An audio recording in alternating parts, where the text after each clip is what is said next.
eu vou fazer alguns comentários a respeito aqui, aproveitando já o conteúdo trazido pelos demais. Quando fomos convidados aqui para essa audiência, uma das preocupações, né, do pedido da audiência, ela se referia a entraves, metas e reflexos relacionados ao cadastramento. Várias vezes, aí, de meses para cá, temos sido consultados e entrevistados por repórteres dizendo: olha, a quantia de cadastro é boa, é ruim, é pouco, é muito. Na verdade, depende do prisma que nós fizermos essa análise. O Código Florestal ele acabou sendo regulamentado e a entrada do cadastramento em vigor aconteceu há quase já um ano. E isso tudo também entrelaçado com outras dificuldades operacionais dos próprios governos dos estados. É necessário que o Estado faça a regulamentação do programa de regularização ambiental. Nem todos os estados ainda completaram essa regulamentação da lei a seu nível regional. Mesmo após já a publicação do decreto da instrução normativa do CAR, muitos estados não começaram a fazer cadastro imediatamente. Havia uma indefinição de quais estados utilizariam o sistema desenvolvido pelo Ministério do Meio Ambiente, que acabou sendo o sistema escolhido pela maioria dos estados. E essas migrações de dados, uma série de adaptações que os estados tiveram que fazer durante esse tempo agora recente nas suas estruturas para efetivação, dar entrada nos cadastros e também os procedimentos de análise. Então, nós não podemos simplesmente pegar números e transformar esses números em análise dizendo se esse número é bom ou é ruim. Até pelos próprios dados aqui apresentados aqui pelo Pavarino demonstrando, né? Embora nós tenhamos a maior parte das posses, propriedades e ocupações rurais referem-se a propriedades de dimensão pequena, no número de imóveis, de fato, a concentração de terra em imóveis maiores significa que, se pegarmos a área total cadastrada, poderemos ver que pegamos regiões de Mato Grosso que têm áreas de extensão maior, então nós vamos ter muito mais hectares, às vezes, do que número de imóveis cadastrados. Então, essa correlação pura e simples, ela não pode ser feita apenas do ponto de vista matemático, né? Nós não podemos julgar se é bom ou se é ruim. O que nós vemos é que há um esforço imenso de todos os ministérios, seja do desenvolvimento agrário, da agricultura, do Ministério do Meio Ambiente, das entidades e instituições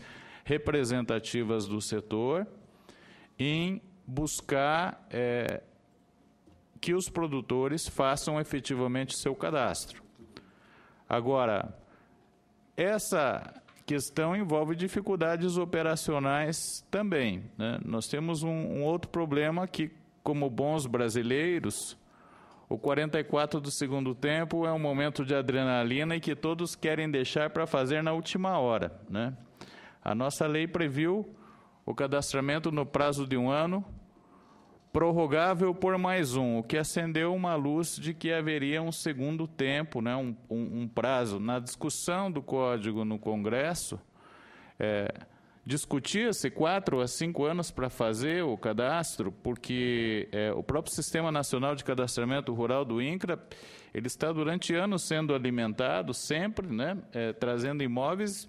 E isso demorou um bom tempo. Então, nós sabíamos de saída que 2 anos nós não conseguiríamos colocar lá todos os imóveis por próprias questões, inclusive que nós temos uma parcela também de ocupantes, de proprietários, que são moradores rurais, não são necessariamente produtores. Às vezes são pessoas que moram numa chácara que é próximo à cidade, mas têm um trabalho urbano e não necessitam de operar crédito agrícola e trabalhar com questões que necessitam o CAR como requisito. Então, nós vemos que agora não temos dúvida de que durante esse ano, todos aqueles proprietários, produtores, poceiros que são economicamente ativos vão, de fato, promover o seu cadastramento.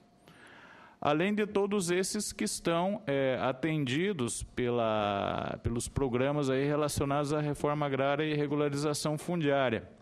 Mas poderemos ter um número residual, que talvez ele seja percentualmente elevado em relação ao número de imóveis, de pessoas que não comparecerão ao cadastro por serem moradores rurais. Então, naturalmente, nós vemos que, embora nós não vamos chegar a 100% de cadastramento, mas aquilo que interessa do ponto de vista do monitoramento ambiental, da regularização ambiental, da necessária questão relacionada à recuperação de áreas degradadas, nós vamos ter, sim, uma expressividade em relação a percentuais de cadastramento. Então, não vemos com pessimismo esse número que aí chegou, até porque existe agora um processo de aceleração de cadastramento, já que essas regulamentações estaduais estão sendo finalizadas, os estados estão entrando pesado também junto com os municípios, todos os programas de apoio financeiro que o governo tem dado, buscando que esse cadastramento ocorra. A questão do reflexo. Embora o código tenha ficado 16 anos em discussão, cada vez que a gente lê o texto, nós ficamos questionando essa história do ano de 2017 versus os 2 anos de cadastramento, que é um ano prorrogável por mais um ano, como é que isso se opera, na melhor e na pior das hipóteses. Então, nós temos quem fez o cadastro no prazo, na minha visão, tem direito a todos os benefícios relacionados à regularização. Aquele que não fez o cadastro, não quer dizer que ele não possa fazer, porque o CAR, o sistema do cadastramento, é um sistema aberto, tendo em vista até que você pode dividir propriedades, abrir cadastro, fechar cadastros em relação à mutabilidade, que o imóvel rural ele aumenta de tamanho, diminui de tamanho, né? Existe essa mobilidade em relação à questão da área do imóvel.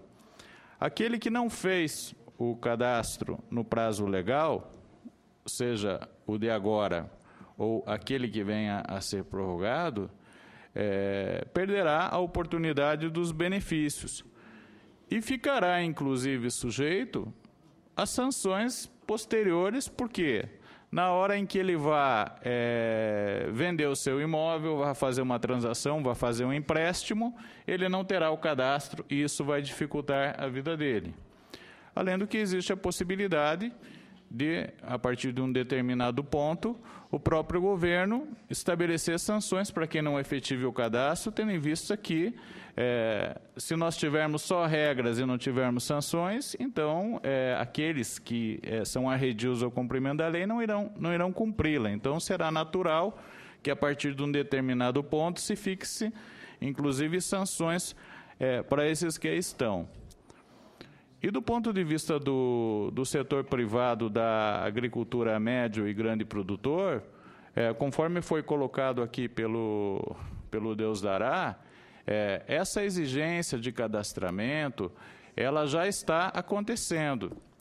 Lembremos que já de 3 anos para cá, outros instrumentos adotados de regularidade, por exemplo, a lista suja lá de áreas desmatadas, a certidão negativa de débitos perante o IBAMA, a certidão de regularidade perante o órgão ambiental, isso tudo já vem sendo pedido, né, por uma empresa ou outra, considerando a responsabilidade aí na cadeia de custódia e na questão das aquisições de gado, que começou na Amazônia, gado, soja, e depois isso foi transpassando para as demais regiões do país. Então, a regularidade ambiental, para aquele que quer continuar na atividade, ela é um requisito indispensável do ponto de vista comercial, do ponto de vista de crédito e do próprio ponto de vista da utilização da sua propriedade para qualquer espécie de garantia. Então, nós, CNA, através das nossas 27 federações e mais os 2.200 sindicatos, nós temos promovido reuniões, seminários, capacitações através do Serviço Nacional de Aprendizagem Rural, SENAR, buscando divulgar a questão da necessidade do cadastramento e também a questão dos multiplicadores. O CAR, ele não por ser a primeira vez que nós temos uma experiência de um cadastramento nacional de tão grande dimensão, nenhum outro país entrou com um sistema para fazer um cadastramento nessa magnitude que nós estamos fazendo aqui. Então, há natural dificuldade nesse cadastramento. Foi falado até no imposto de renda, eu fui fazer imposto de renda, eu tenho uma única fonte de renda, eu abro minha declaração do ano passado, puxo aquilo ali, atualizo o número e está feita a minha declaração. O CAR, tirando aqueles estados que fizeram a translocação de dados, aqueles que já faziam já tinham CAR da sua forma originária e passaram os dados para a base nacional, todos os demais estão fazendo pela primeira vez. Então, é natural que dificuldades aconteçam e, no futuro, esse cadastro é dinâmico e ele será atualizado de uma forma bem mais tranquila do que essa implementação. Então, são essas as minhas considerações, senadora Ciri, eu agradeço aqui a oportunidade.